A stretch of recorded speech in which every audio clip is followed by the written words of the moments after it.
Praise the Lord. വീണ്ടും ഓ ഈ കൂട്ടായ്മയിൽ നിങ്ങളോട് ഒരുമിച്ചായിരിക്കാൻ ദൈവം നൽകിയ അവസരത്തിനായിട്ട് കർത്താവിന് സ്തോത്രം ചെയ്യുന്നു. അനുഗ്രഹിക്കപ്പെട്ട പാട്ടുകളൊക്കെ പാടി കർത്താവിനെ മഹത്വപ്പെടുത്താൻ ദൈവം നമുക്ക് കൃപ നൽകി. കർത്താവിന്റെ ദാസനെ ഓർത്തും ദൈവത്തിന് സ്തോത്രം. എല്ലാവരെയും ഓർത്ത് ദൈവത്തിന് സ്തോത്രം ചെയ്യുന്നു. ഞാൻ ഒരു ഓൾമോസ്റ്റ് 3-4 കഴിഞ്ഞ മാസം ആത്മീയ പോരാട്ടം എന്ന ഒരു സബ്ജക്റ്റ് നിങ്ങളുമായിട്ട് സംസാരിച്ചിരുന്ന ചില ആളുകളൊക്കെ എന്നോട് സംശയങ്ങളൊക്കെ ചോദിച്ചു. ഇന്ന് ശ്രദ്ധിച്ചിരുന്നാൽ ആ സംശയത്തിനൊക്കെ മറുപടി ഉണ്ടാവും. പ്രത്യേകം ഞാൻ ആ സംശയങ്ങൾക്ക് ഉത്തരം പറയാനായിട്ട് സമയം പ്രത്യേകം എടുക്കുന്നില്ല. ഇന്ന് ഞാൻ ആ കാര്യങ്ങളൊക്കെ ഒന്ന് കവർ ചെയ്ത് പോകും. അതുകൊണ്ട് നിങ്ങൾ വളരെ ശ്രദ്ധയോടെ തിരുവഴുത്തിന് മുമ്പാകെ ഇരിക്കണമെന്ന് കർത്താവിൻ്റെ നാമത്തിൽ ഓർപ്പിക്കുന്നു. ഇന്നും ഞാൻ നിങ്ങളോട് സംസാരിക്കാനായിട്ട് പോകുന്നത് വളരെ പ്രധാനപ്പെട്ട ഒരു ഭാഗത്തിൽ നിന്ന് സ്പിരിച്വൽ വാർഫെയർ, ആത്മീയ പോരാട്ടം എന്നത് തന്നെയാണ്. അതിനെ ഞാൻ പ്രധാനമായിട്ടും തിരഞ്ഞെടുത്തിരിക്കുന്ന പാസേജ് എഫീസ്യ ലേഖനം 6-ാമത്തെ അധ്യായമാണ്, എഫീഷ്യൻസ് ചാപ്റ്റർ 6. അതിൻ്റെ 10 മുതൽ 20 വരെയുള്ള വാക്യങ്ങൾ ഞാനൊന്ന് വായിച്ച് കേൾപ്പിക്കാം. എഫീഷ്യൻസ് ചാപ്റ്റർ 6 വേഴ്സസ് 10-20 ഞാൻ വായിച്ചിട്ട് വളരെ വേഗം ആ വേദഭാഗം ഒന്ന് എക്സ്പ്ലെയിൻ ചെയ്തു തരാം. എന്നിട്ട് സമയം ലഭിക്കുന്നത് പോലെ 2 കൊരിന്ത്യൻസ് 10:3-6 ഇതിനകത്തേക്ക് വളരെ പ്രധാനപ്പെട്ട ചില കാര്യങ്ങൾ പറയേണ്ടത് കൊണ്ട് ആ വാക്യങ്ങളുടെയും നിങ്ങളുടെ മുന്നിൽ എക്സ്പ്ലെയിൻ ചെയ്യണമെന്നാണ് ഞാൻ ആഗ്രഹിക്കുന്നത്. എല്ലാം ഈ ചെറിയ സമയപരിധിയിൽ സാധിക്കുമോ എന്നെനിക്കറിയില്ല. എങ്കിലും ലഭിക്കുന്ന സമയത്തിൽ കഴിയുന്നിടത്തോളം വിശദമായി ആ കാര്യങ്ങളെ പറയാം എന്നാണ് ഞാൻ കർത്താവിൽ ശരണപ്പെടുന്നത്. അതുകൊണ്ട് വളരെ ശ്രദ്ധയോടെ ദൈവവചന കേൾവിക്കായിട്ട് നിങ്ങളെ ഞാൻ ക്ഷണിക്കുന്നു. ഞാൻ ആ വാക്യങ്ങൾ വായിച്ച് കേൾപ്പിക്കാം. ശ്രദ്ധയോടെ തിരുവെഴുത്തിനെ നിങ്ങൾ പരിശോധിക്കണം. ഒടുവിൽ കർത്താവിലും അവൻ്റെ അമിത ബലത്തിലും ശക്തിപ്പെടുവിൻ. പിശാചിൻ്റെ തന്ത്രങ്ങളോട് എതിർത്ത് നിൽക്കുവാൻ കഴിയേണ്ടതിന് ദൈവത്തിൻ്റെ സർവായുധ വർഗം ധരിച്ചുകൊള്ളുവിൻ. നമുക്ക് പോരാട്ടമുള്ളത് ജഡരക്തങ്ങളോടല്ല, വാഴ്ചകളോടും അധികാരങ്ങളോടും ഈ അന്ധകാരത്തിൻ്റെ ലോകാധിപതികളോടും സ്വർലോകങ്ങളിലെ ദുഷ്ടാത്മ സേനയോടും അത്രേ. അതുകൊണ്ട് നിങ്ങൾ ദുർദിവസത്തിൽ എതിർക്കുവാനും സകലവും സമാപിച്ചിട്ട് ഉറച്ചു നിൽക്കുവാനും കഴിയേണ്ടതിന് ദൈവത്തിൻ്റെ സർവായുധ വർഗം എടുത്തുകൊള്ളുവിൻ. നിങ്ങളുടെ അരയ്ക്ക് സത്യം കിട്ടിയും നീതി എന്ന കവചം ധരിച്ചു സമാധാന സുവിശേഷത്തിനായിട്ടുള്ള ഒരുക്കം കാലിന് ചെരുപ്പാക്കിയും എല്ലാറ്റിനും മീതെ ദുഷ്ടന്റെ തീയമ്പുകളെ ഒക്കെയും കെടുക്കുവാൻ തക്കതായി വിശ്വാസം എന്ന പരിചയം എടുത്തും കൊണ്ട് നിൽക്കുവിൻ.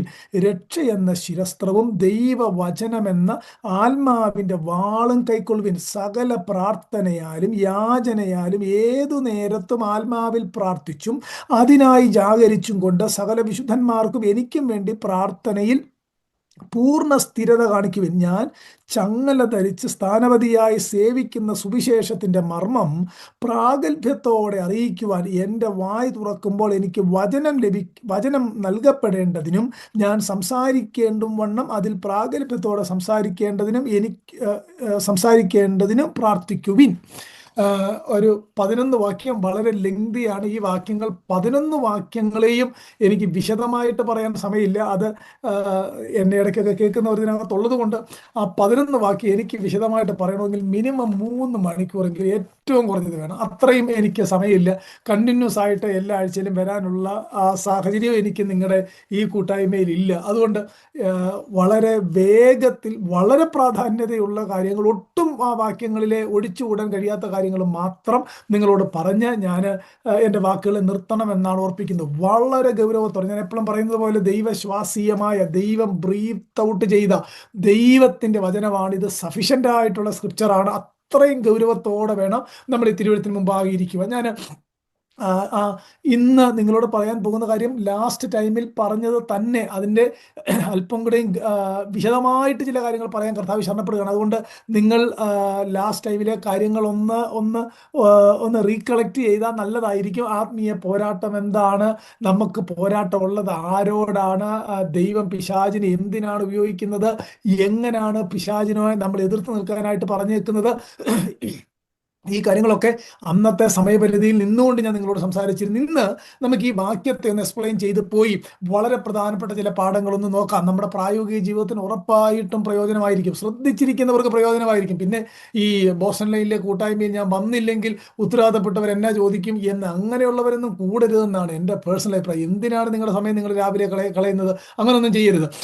നോക്കൂ, ആത്മീയ പോരാട്ടം, സ്പിരിച്വൽ വാർഫെയർ, നമ്മളെല്ലാവരും ആത്മീയ പോരാട്ടത്തിലാണ്. ആ കാര്യം ഓർത്തോണം. നമ്മളൊരു യുദ്ധകളത്തിലാണ്. അത് നമ്മൾ ഗൗരവമായി ചിന്തിക്കേണ്ട കാര്യമാണ്. ഈ ആത്മീയ പോരാട്ടം രണ്ട് തെറ്റുകൾ നമ്മുടെ ഭാഗത്ത് സംഭവിക്കാൻ സാധ്യതയുണ്ട്. രണ്ട് തെറ്റുകൾ. ഒന്നാമത്തെ തെറ്റെന്നുള്ളത്, ചില ആളുകൾ under estimate the spiritual warfare. ചില ആളുകൾക്ക് ഇതൊന്നും ഒരു പ്രശ്നമേ അല്ല എന്ന് പറഞ്ഞാൽ അവർ ചിന്തിക്കുന്നത് അവരുടെ ജീവിതവും അവരുടെ ആ ക്രിസ്ത്യൻ ലൈഫും ഒക്കെ കണ്ടു കഴിഞ്ഞാൽ നമുക്ക് മനസ്സിലാക്കാനായിട്ട് സാധിക്കുന്നത് അങ്ങനെ ഒരു കാര്യമൊന്നും ഇല്ല എൻ്റെ ഉപദേശം, ഇതൊക്കെ ആൾക്കാർ ചുമ്മാ പറയുന്നതാണ് എന്ന് പറഞ്ഞ് ജീവിക്കുന്ന ഒരു നല്ല ഗ്രൂപ്പ് ആളുകൾ നമ്മുടെ ഇടയിലുണ്ട്. They are under estimating spiritual warfare.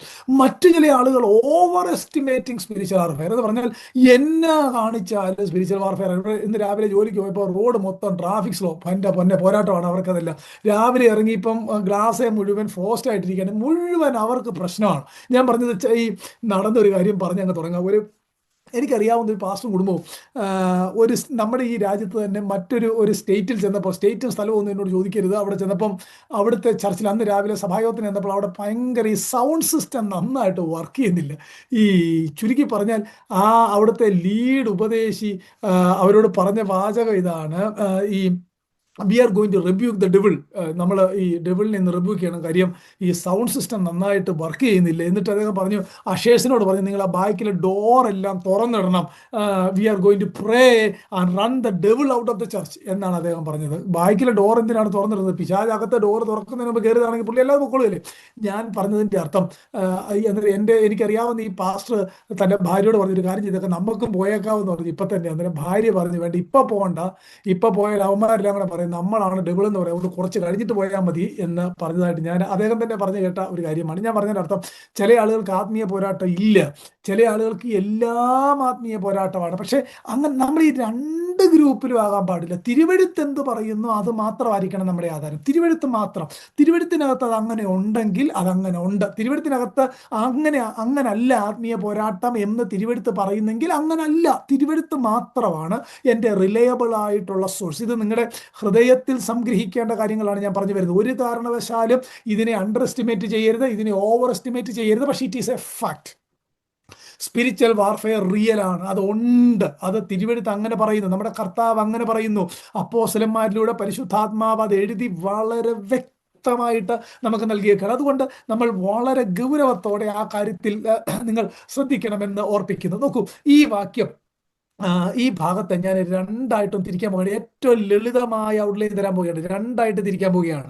ഈ രണ്ടിനകത്ത് ആദ്യത്തെ ഭാഗം, the first part is our field. നമ്മൾ നിൽക്കുന്ന നമ്മുടെ ഈ യുദ്ധക്കളം, our field. Second part is our fight. എന്താണ് യുദ്ധം? ഒന്ന്, ആ യുദ്ധത്തിൻ്റെ ആ ഗ്രൗണ്ട് എന്താണ്? രണ്ട്, എന്താണ് യുദ്ധം? First one is our field, second one is our fight. എല്ലാവർക്കും മനസ്സിലായല്ലോ രണ്ട് പദങ്ങൾ, ഫീൽഡും ഫൈറ്റും. ഇതിനെ നമ്മൾ ആ വാക്യങ്ങൾക്കകത്തുനിന്ന് എന്താണെന്ന് ഞാൻ ആരംഭത്തിൽ ഒന്ന് വേഗം പറഞ്ഞതിന് ശേഷം വിശദീകരണത്തിലേക്ക് വരാം. ഫീൽഡിനകത്ത് മൂന്ന് കാര്യങ്ങൾ പ്രത്യേകം ശ്രദ്ധിക്കണം. ഒന്ന്, നമ്മുടെ റിസോഴ്സസ് എന്താണെന്ന് നമ്മൾ മനസ്സിലാക്കണം. ഈ യുദ്ധം ചെയ്യുന്നതിന് മുമ്പ് ഇരുന്ന് വകയുണ്ടോ എന്ന് നോക്കണം എന്നതാണ് ജീസസിന്റെ ഭാഷയിൽ പറഞ്ഞാൽ. ഒരു കാര്യത്തിന് പുറപ്പെടുന്നതിന് മുമ്പ് ഇരുന്ന് വകയുണ്ടോ എന്ന് നോക്കണം. ഒന്ന്, നമ്മുടെ റിസോഴ്സസ് എന്താണെന്ന് അറിയണം. രണ്ട്, നമ്മുടെ അഡ്വേഴ്സറി അല്ലെങ്കിൽ നമ്മുടെ ശത്രു, നമ്മുടെ എനിമി ആരാന്നറിയണം. മൂന്നാമത്തേത്, നമ്മുടെ ലക്ഷ്യം എന്താണെന്ന് ഗ്രഹിക്കണം. ഇതാണ് ഫീൽഡ് എന്നതിൻ്റെ അർത്ഥം. Resources, adversary and our goal. മൂന്ന് കാര്യം ഗ്രഹിക്കാൻ ശ്രദ്ധിക്കാൻ പറ്റിയെന്ന് ഞാൻ വിചാരിക്കുന്നത്. രണ്ടാമത്തെ ഭാഗം നമ്മുടെ ഫൈറ്റ് ആണ്. ഈ യുദ്ധത്തിൽ നമുക്ക് 4 കാര്യം വേണമെന്നാണ് ഈ വേദഭാഗം പറയുന്നത്. ഒന്ന്, അവർ യൂണിഫോം. രണ്ട്, അവർ വെപ്പൺസ്. മൂന്ന്, അവർ പാർട്ട്നേഴ്സ്. 4, the victory. ഞാൻ ഒന്നുകൂടെ പറയാം. ആദ്യത്തെ ഭാഗത്തിനകത്ത് ഗ്രൗണ്ട്, ദ ഫീൽഡിനകത്ത് റിസോഴ്സസ്, അതുപോലെ തന്നെ നമ്മുടെ ശത്രുവായ അഡ്വേഴ്സറി ആൻഡ് ഗോൾ. ഫൈറ്റിനകത്ത് 4 കാര്യം ഉണ്ടായിരിക്കണം. നമ്മുടെ യൂണിഫോം, നമ്മുടെ വെപ്പൺസ്, നമ്മുടെ വാർ പാർട്ട്നേഴ്സ്, ഫൈനലി അവർ വിക്ടറി. ഇങ്ങനെ 4, 3, 7 കാര്യം ഈ പാസേജിൽ നിന്ന് പറയണമെന്നാണ് ഞാൻ ഇന്ന് രാവിലെ പ്രത്യേകാൽ കർത്താവിൻ്റെ സന്നിധിയിൽ ആഗ്രഹിക്കുകയും പ്രാർത്ഥിക്കുകയും നിങ്ങളുടെ മുന്നിൽ അത് പറയാനായിട്ടുള്ള ഒരു തയ്യാറെടുപ്പോടെയാണ് ഞാൻ വന്നിരിക്കുന്നത്. നോക്കൂ, അങ്ങനെയാണെങ്കിൽ നമുക്ക് അതിൻ്റെ ആദ്യത്തെ ഭാഗം, ഇനിയും ഈ വാക്യം, ഈ എഫെസ്യ ലേഖനം 6-ാം അധ്യായം നിങ്ങൾ ശ്രദ്ധിച്ച് വായിച്ചിട്ടുണ്ടെങ്കിൽ അതിൻ്റെ 19, 20 പ്രത്യേക, those last 2 verses are everything. അതാണ് സ്പിരിച്വൽ വാർഫെയറിന്റെ കൺക്ലൂഷൻ. പൊതുവെ നമ്മൾ ആ വാക്യം അവോയ്ഡ് ചെയ്യാറാണ് പതിവ്. ഞാൻ ചങ്ങല ധരിച്ച് സ്ഥാനപതിയായി സേവിക്കുന്ന സുവിശേഷത്തിന്റെ മർമ്മം പ്രാഗൽഭ്യത്തോടെ അറിയിക്കുവാൻ എൻ്റെ വായ് തുറക്കുമ്പോൾ എനിക്ക് വചനം നൽകപ്പെടേണ്ടതിന് ഞാൻ സംസാരിക്കേണ്ടും വണ്ണം അതിൽ പ്രാഗൽഭ്യത്തോടെ സംസാരിക്കേണ്ടതിനും പ്രാർത്ഥിക്കുവിൻ. വാസ്തവത്തിൽ നമ്മൾ ഈ വാക്യം 10 മുതൽ 18 വരെ വായിച്ച് നിർത്തുകയാണ് പതിവ്. പക്ഷേ 19, 20 അതിൻ്റെ കോർ. എന്താണ് ആത്മീയ പോരാട്ടം എന്ന് എഴുതി വെച്ചിരിക്കുന്ന ആ പ്രധാനപ്പെട്ട കാര്യം സമയം പോലെ ഞാനത് വിശദമാക്കാമെന്ന് വിചാരിക്കുന്നു. എന്താണ് നമ്മുടെ റിസോഴ്സസ്? അതിൻ്റെ 10ാമത്തെ വാക്യം നിങ്ങൾ നോക്കിയാൽ അവിടെ 2 കാര്യം പരിശുദ്ധാത്മാവ് എഴുതി വെച്ചിട്ടുണ്ട്. നമ്മുടെ റിസോഴ്സസ് എന്താണെന്നുള്ള കാര്യം. 1ാമത്തെ കാര്യം, ഒടുവിൽ കർത്താവിലും അവൻ്റെ അമിത ബലത്തിലും ശക്തിപ്പെടുവിൻ. 2ാമത്തെ കാര്യം, സർവായുധ വർഗം ധരിക്കുവിൻ. His might and his armour, these 2 are our resources. ഒന്നുകൂടെ പറയാം, his might and his armour. എല്ലാവരും നിങ്ങൾ പ്രത്യേകം ഈ വാക്യങ്ങളെ ഈ ലൈനിൽ രാവിലെ എടുക്കുന്ന എനിക്ക് 1-2 പേരെ വളരെ പേഴ്സണലായിട്ട് അറിയാം. അവരെ എക്സ്പോസിഷൻ മാത്രമേ ചെയ്യാം. എക്സ്പോസിറ്ററി സെർമൺസ് എന്ന് പറഞ്ഞാൽ ഒരു വാക്യം എടുക്കുന്നു, ആ വാക്യത്തിന്റെ കോണ്ടെക്സ്റ്റ് എന്നാന്ന് പറയുന്നു, ആ വാക്യത്തിനകത്ത് എഴുതിയിരിക്കുന്ന വാക്കുകളുടെ അർത്ഥം എന്താണെന്ന് പറയുന്നു, ആ വാക്യങ്ങൾ നമ്മുടെ അനുദിന ജീവിതവുമായിട്ട് എങ്ങനെ ബന്ധപ്പെട്ടിരിക്കുന്നു എന്ന് പറയുന്നു. ഇതാണ് ഒറിജിനലായിട്ടുള്ള ദൈവവചന വ്യാഖ്യാനത്തിന്റെ പ്രമാണം. പക്ഷെ നമുക്ക് അങ്ങനൊന്നുമല്ല. നമുക്ക് കേൾക്കാസുകൾ എന്തെങ്കിലും കേട്ട് ഒരു ബഹളവോ ഒരു വൈകാരികമായ ഫുൾഫിൽമെന്റോ ഒക്കെ ഉണ്ടായാൽ മതി. പക്ഷെ അതുകൊണ്ട് ഒരർത്ഥവും ഇല്ല. നമുക്ക് എന്ത് ഫീൽ ചെയ്യുന്നു, what you feel this morning എന്ന് എന്നോട് ചോദിച്ചാൽ ഞാൻ പറയൂ, ഈ രാവിലെ ഞാൻ 2:45 എഴുന്നേക്കണം. നിങ്ങൾക്ക് അറിയാമല്ലോ, 2:45 എഴുന്നേറ്റിട്ട് വേണം 3 o'clock ഇരിക്കാൻ. 2:45 എഴുന്നേറ്റ് വരുന്ന ആളോട് ചോദിക്കുക what you feel this morning എന്ന് പറഞ്ഞാൽ ഞാൻ പറയും വെരി ടയേർഡ്. ഈ ചില ആളുകളൊക്കെ what you feel, what you all feel, അതൊരു നോൺസെൻസ് ക്വസ്റ്റ്യൻ ആണ്. നമ്മൾ രാവിലെ ചർച്ചിലോട്ട് അങ്ങോട്ട് പോകാൻ നേരത്ത് നമ്മൾ സ്ഥിരമായിട്ടിരുന്ന പാർക്കിലോട്ട് വേറൊരാളുകൊണ്ട് വണ്ടി പാർക്ക് ഇട്ടാൽ തന്നെ നമ്മുടെ ഫീലിംഗ് ഹർട്ടായി. എന്നിട്ടാണ് നമ്മൾ വണ്ടി പെട്ടെന്നുകൊണ്ട് വേറെ പാർക്കിലോട്ട് ഇട്ടിട്ട് യോഗത്തിൽ കയറുമ്പോൾ അവിടെ പാട്ട് പാടുന്ന ആളുകൾക്ക് വാട്ട് യു ഫീൽ ടുഡേ എന്ന് ചോദിച്ചാൽ ഞാൻ പറയും ഹൊറിബിൾ, ടെറിബിൾ എന്നേ എനിക്ക് പറയാനായിട്ട് പറ്റത്തുള്ളൂ. പക്ഷേ സ്പിരിച്വാലിറ്റിയിൽ വാട്ട് യു ഫീൽ എന്നുള്ളതല്ല, വാട്ട് യു നോ എന്നുള്ളതാണ്. What you know about your God, what you know about his word, what you know about Christian life. അതുകൊണ്ട് വാട്ട് യു ഫീൽ എന്നുള്ളത് യാതൊരു അർത്ഥമില്ലാത്ത കാര്യമാണ്. വാട്ട് യു നോ, അത് നിങ്ങളുടെ മനസ്സിലുണ്ടായിരിക്കണം. What you know. ഇന്ന് എന്ത് നിങ്ങൾക്കറിയാം നിങ്ങളുടെ കർത്താവിനെ പറ്റി, എന്ത് നിങ്ങൾക്കറിയാം ദൈവവചനത്തെ പറ്റി, എന്ത് നിങ്ങൾക്കറിയാം ആത്മീയ പോരാട്ടത്തെ പറ്റി, അതാണ് നമ്മുടെ പ്രാധാന്യത. വാട്ട് യു ഫീൽ എന്നുള്ളത് അതൊരു ചോദ്യമേ അല്ല. ഫീലിംഗ് പലപ്പോഴും പല മൂഡിലായിരിക്കും നമുക്ക് എല്ലാവർക്കും ഉണ്ടാകുന്നത്. ഞാനത് അങ്ങ് പറഞ്ഞെന്ന് മാത്രമേ ഉള്ളൂ. നമ്മുടെ പോപ്പുലർ ആൾക്കാരുടെ ചോദ്യമാണ് വാട്ട് യു ഫീൽ. പ്രത്യേകിച്ച് നമ്മുടെ ഇവിടുത്തെ ഈ ലാംഗ്വേജിലുള്ള ചോദ്യം what you all feel today, അത് എനിക്കത് കേൾക്കുന്നത് തന്നെ ബുദ്ധിമുട്ടാണ്. വാട്ട് യു നോ എന്ന ചോദ്യമാണ് പ്രാധാന്യത എന്ന് ഓർപ്പിച്ച് ഞാൻ വിശദീകരണത്തിലേക്ക് പോവുകയാണ്. 1ാമത്തെ നമ്മുടെ റിസോഴ്സസ് ഹിസ് മൈറ്റ്. അതൊന്നും ഞാൻ എക്സ്പ്ലെയിൻ ചെയ്യാനായിട്ട് സമയം എടുക്കുന്നില്ല. കർത്താവിലും അവൻ്റെ അമിത ബലത്തിലും ശക്തിപ്പെടുവിൻ. His might. 2, his armour. ഈ ആത്മീയ പോരാട്ടത്തെ പറ്റി വളരെ പോപ്പുലറൈസ് ചെയ്ത് പറയുന്ന ആളുകളൊക്കെ ഉണ്ടല്ലോ നമ്മുടെ ഇടയിലൊക്കെ. അതിനെ സംബന്ധിച്ചൊക്കെ പുസ്തകങ്ങൾ എഴുതുകയും തിരുവെഴുത്തിനകത്തില്ലാത്ത സ്ട്രാറ്റജി, പിശാചിനെ എങ്ങനെ ഓടിക്കാം എന്നുള്ളതിനെ പറ്റി 10 സ്റ്റെപ്പ് പറയുന്ന ആളുകളുടെ പുസ്തകങ്ങളൊക്കെ ഇന്ന് അവൈലബിൾ ആണ്. അതൊക്കെ വേസ്റ്റ് ആണ്. വേദപുസ്തകത്തിനകത്തില്ലാത്ത ഒരു സ്ട്രാറ്റജി ഇല്ല, വേദപുസ്തകത്തിനകത്തില്ലാത്ത ഒരു ശക്തിയില്ല, വേദപുസ്തകത്തിനകത്തില്ലാത്ത ഒരു ആർമറും ഇല്ല, ഒരു മൈറ്റും ഇല്ല എന്ന കാര്യം നമ്മൾ മനസ്സിലാക്കണം. Bible is sufficient, gospel is sufficient. പുസ്തകത്തിന് പുറത്ത് ഒരു സ്ട്രാറ്റജിക്കും യാതൊരു പ്രാധാന്യതയില്ല. അതെല്ലാം മാൻമെയ്ഡ് സ്ട്രാറ്റജീസ് ആണ്. പിശാചിന് അതിനെ യാതൊരു ഭയവും ഇല്ല എന്ന കാര്യം നമ്മൾ ആരംഭത്തിൽ തന്നെ മനസ്സിലാക്കിയിരിക്കണം. ഈ ആത്മീയ പോരാട്ടത്തെയൊക്കെ ഇങ്ങനെ പോപ്പുലറൈസ് ചെയ്യുന്ന ആളുകൾ അവർ ചിന്തിക്കുന്നത്, അല്ലെങ്കിൽ അവർ പറഞ്ഞു വെക്കുന്നത് they have something in them, അവരിലെന്തോ പ്രത്യേകതയുണ്ട്. നിങ്ങൾ ശ്രദ്ധിച്ചാൽ മതി, അവരിലെന്തോ പ്രത്യേകത, അവർക്കെന്തോ സ്പെഷ്യലായിട്ട് നമുക്കാർക്കും ഇല്ലാത്ത മറ്റെന്തോ വെളിപ്പാടുകളോ കാര്യങ്ങളോ ഒക്കെ ഉണ്ടെന്നാണ് അവർ പറഞ്ഞു വെക്കുന്നത്. ഒരാൾ പറഞ്ഞ ഒരു വാചകമുണ്ട്, യു കാണ്ട് വൂപ്പ് ഡെവിൾ എന്നാണ്. ഇംഗ്ലീഷ് അറിയാവുന്നവർക്ക് ആ പ്രയോഗം മനസ്സിലായിട്ടുണ്ട്. നിങ്ങൾക്ക് ഈ പിശാചിനെ അങ്ങനെ ശപിക്കാനോ അങ്ങനെ അസഭ്യം പറയാനോ ഒന്നും പറ്റില്ല എന്ന് ഒരാൾ പറഞ്ഞിട്ടുണ്ട്. God's armour and God's strength, ഇത് മാത്രമാണ് ആത്മീയ പോരാട്ടത്തിന് ദൈവം അനുവദിച്ചേക്കുന്ന റിസോഴ്സസ് എന്നുള്ളത്. പ്രിയപ്പെട്ടവർ, അതുകൊണ്ട് it is not our cunning, not our intellect, not anything in or about us. Lord's might and Lord's armor, those are our resources. നമ്മുടെ കഴിവോ, നമ്മുടെ ബുദ്ധിയോ, നമ്മുടെ ജ്ഞാനമോ, നമ്മുടെ അറിവോ, നമ്മുടെ കണ്ണിങ്ങോ, നമ്മുടെ ഇന്റലക്റ്റോ, ഇതൊന്നും സ്പിരിച്വൽ വാർഫെയറിന് യാതൊരു പ്രയോജനവും ചെയ്യത്തില്ല. God's might and his armour. ഒടുവിൽ കർത്താവിലും അവന്റെ അമിത ബലത്തിലും ശക്തിപ്പെടുവീൻ, അവൻ നൽകുന്ന സർവായുധ വർഗം ധരിച്ചുകൊള്ളുവീൻ. മനസ്സിലാകുന്നോ? ആ കർത്താവിന്റെ ശക്തി എന്താണ്, കർത്താവിന്റെ മൈറ്റ് എന്താണ്? അതൊക്കെ തിരുവഴുത്തിനകത്തോട് നോക്കിയാൽ മതി. ഈ ലോകത്തെ ജയിച്ചവൻ, മരണത്തെ ജയിച്ചവൻ, പിശാചിന്റെ ജയോത്സവം കൊണ്ടാടിയവൻ, സകലത്തിന്റെയും കാരണഭൂതൻ, സകല ശക്തിയുടെയും ഉറവിടമായിരിക്കുന്നവൻ. അങ്ങനെ നമ്മൾ അങ്ങോട്ട് നോക്കിയാൽ his might and his armour. എല്ലാവർക്കും മനസ്സിലായല്ലോ? 2 റിസോഴ്സസ്. ആമേൻ. മൈക്ക് മ്യൂട്ട് ആക്കാതെ ആമേൻ പറഞ്ഞാൽ മതി കേട്ടോ. ആമേൻ. Praise Lord.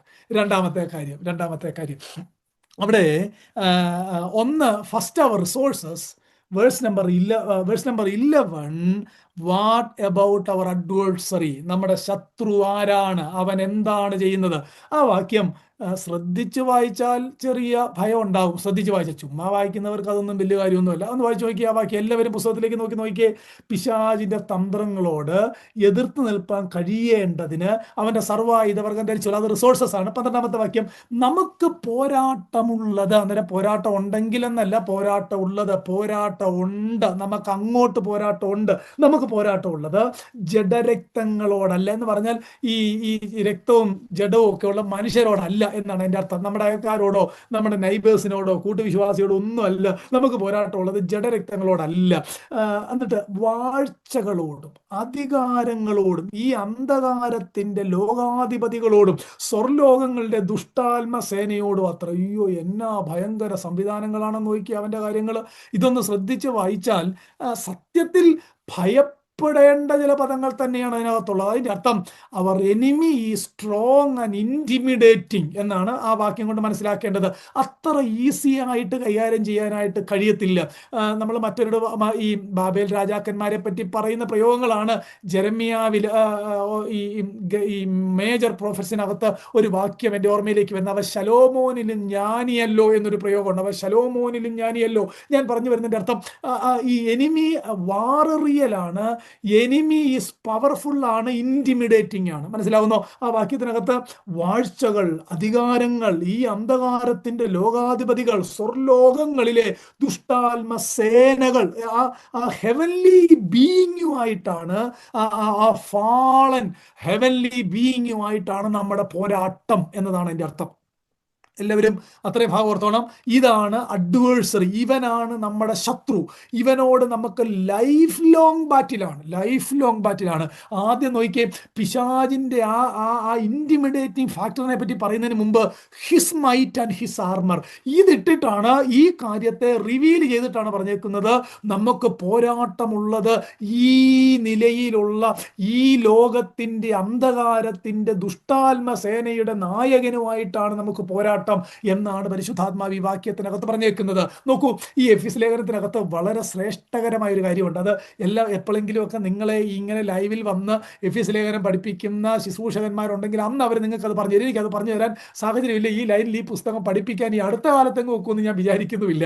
നോക്കൂ, അങ്ങനെയാണെങ്കിൽ ആദ്യത്തെ 3 വാക്യങ്ങൾ, 3 അധ്യായങ്ങൾ, എഫീഷ്യൻസ് 1, 2, 3, ഈ 3 അധ്യായങ്ങൾ നമ്മൾ വായിച്ചാൽ ഒരുവൻ കർത്താവിൽ ആരാണെന്നുള്ളത് വളരെ കൃത്യമായിട്ട് ഇൻഡിക്കേറ്റീവ്, വളരെ കൃത്യമായിട്ട് നമ്മൾ ആരാണ്, നമ്മുടെ അനുഗ്രഹം എന്താണ്, നമ്മൾ എവിടാണ്, നമ്മളെ കർത്താവ് ആരാക്കിയിരിക്കുന്നു, നമ്മളെ പറ്റിയുള്ള അതിശ്രേഷ്ഠമായ നമ്മുടെ കർത്താവിൻ്റെ ഹൃദയത്തിലെ തിരുഹിത പ്രസാദം എന്താണെന്ന് ആദ്യത്തെ 3 അധ്യായത്തിൽ വിശദമായി പരിശുദ്ധാത്മാവ് എഴുതി വെച്ചിട്ട് 4, 5, 6 അധ്യായങ്ങളിലേക്ക് വരുമ്പോൾ നമ്മൾ അതിനകത്ത് ഇമ്പരേറ്റീവായിട്ട് നമ്മൾ എങ്ങനെ ജീവിക്കണം, നമ്മൾ എങ്ങനെ പോരാടണം. നോക്കൂ, ഇൻഡിക്കേറ്റീവ് ആൻഡ് ഇമ്പരേറ്റീവ്, ഇതിനകത്ത് ഏതാണ് പ്രാധാന്യത എന്ന് ചോദിച്ചാൽ ഇൻഡിക്കേറ്റീവ് മനസ്സിലാകാതെ ഇമ്പരേറ്റീവിലിട്ട് പോയാൽ വലിയ ബുദ്ധിമുട്ടാണ്. മനസ്സിലാവുന്നോ? അത്രയും പറയാൻ എനിക്ക് സമയമുള്ളൂ. എന്നിട്ട് ഈ നമ്മുടെ ആ ശ്രേഷ്ഠത, കർത്താവിൽ നമ്മൾ ആരാണ്, എന്താണ് നമുക്ക് ലഭിച്ചേക്കുന്ന റിസോഴ്സസ് എന്താണ്, നമ്മുടെ ആത്മീയതയുടെ ആ ശ്രേഷ്ഠത എന്താണ്,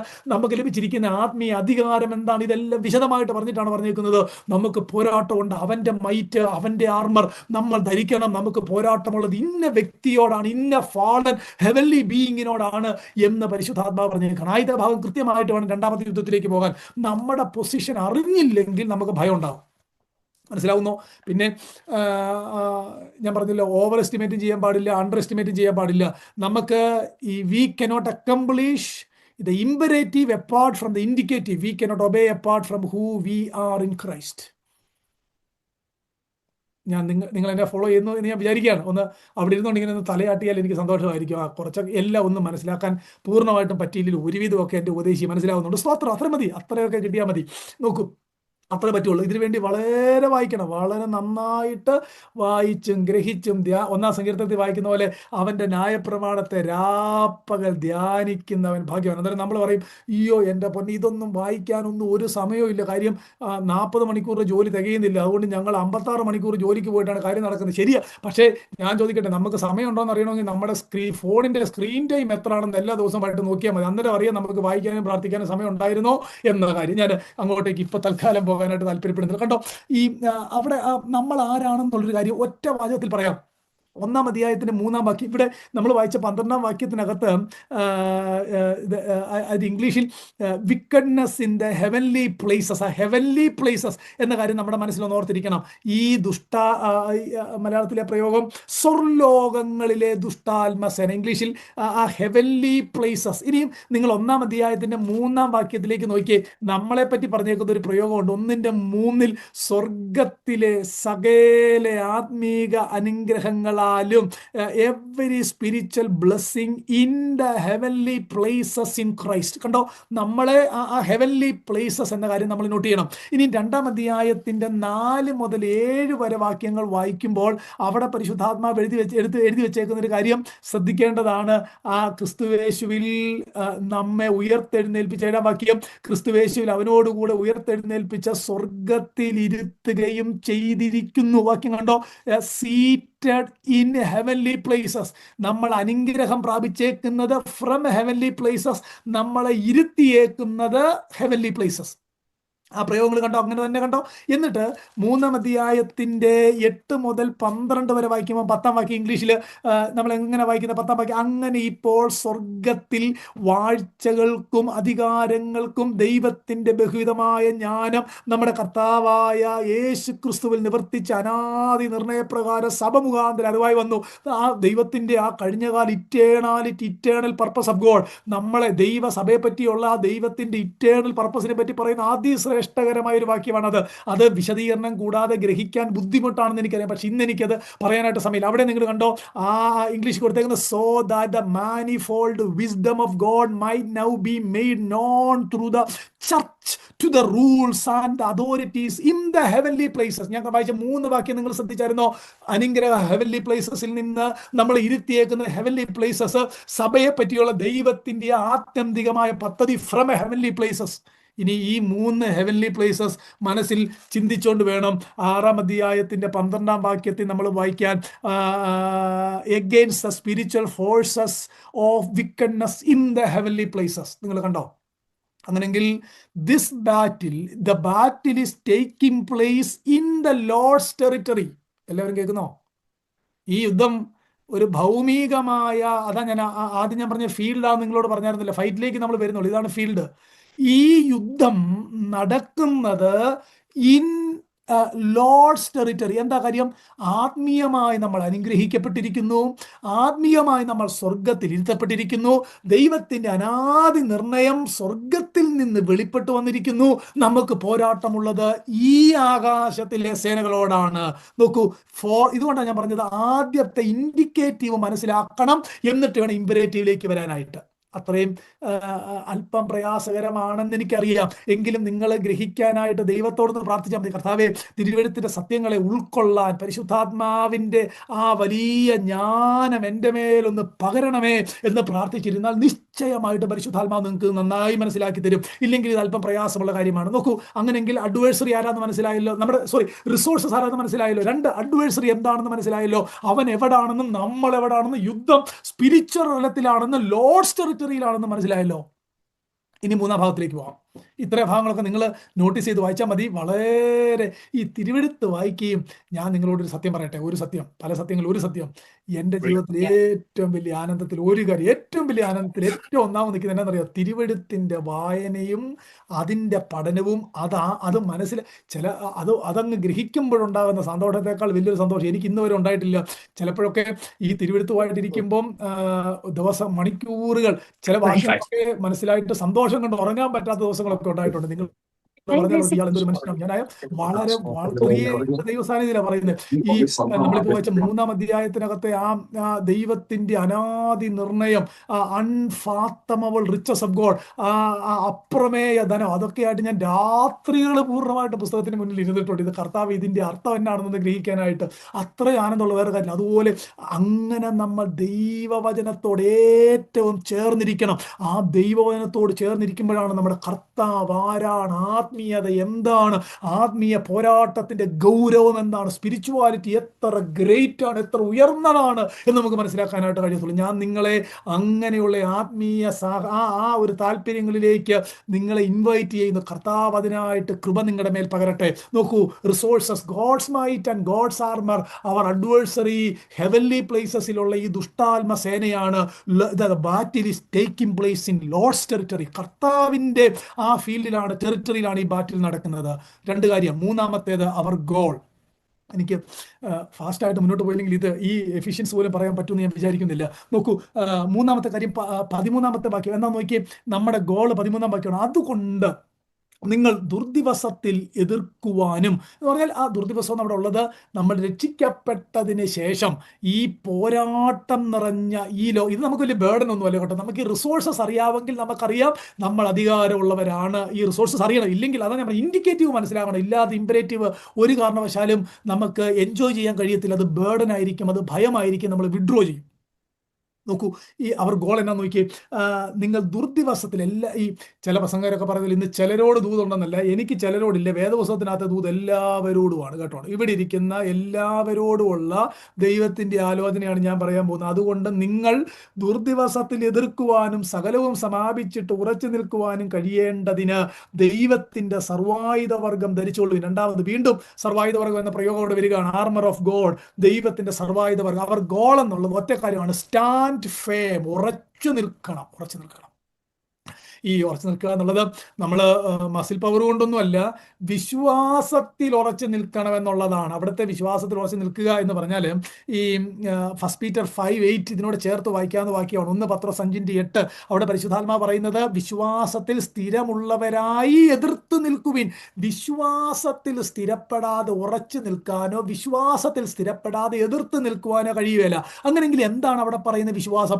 അവിടെ പറയുന്ന വിശ്വാസം നമ്മൾ കർത്താവിനെ വിശ്വസിച്ച് രക്ഷിക്കപ്പെട്ടു എന്ന ആ വിശ്വാസത്തെ പറ്റിയല്ല, മറിച്ച് എഴുതപ്പെട്ട തിരുവെഴുത്തിലുള്ള നമ്മുടെ ആ പരിജ്ഞാനം, അതാണ് അവിടെ പറയുന്ന വിശ്വാസം.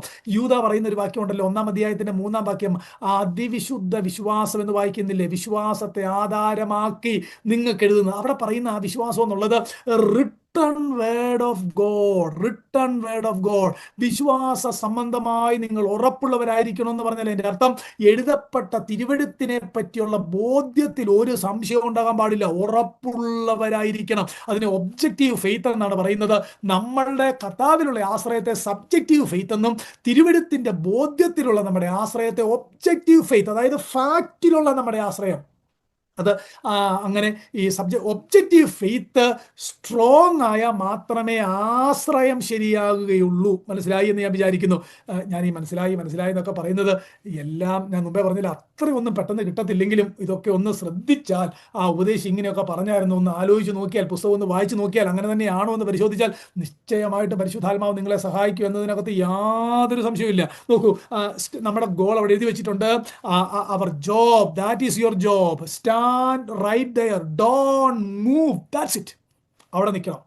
വിശ്വാസത്തിൽ സ്ഥിരതയുള്ളവരായി അവിടെ നിൽക്കണം. അങ്ങനെങ്കിൽ stand firm, that is our goal and that is our job. ഞാൻ പറഞ്ഞ ലോർഡ്സ് ടെറിട്ടറിയിലെ 3 കാര്യം നിങ്ങൾക്ക് കിട്ടിയെന്ന് വിചാരിക്കുന്നു. ഒന്ന്, what are our resources? What are the resources? Second, who is our adversaries? Third, what is our goal? ആദ്യത്തെ ഭാഗം എല്ലാവർക്കും കിട്ടിയല്ലോ. This is the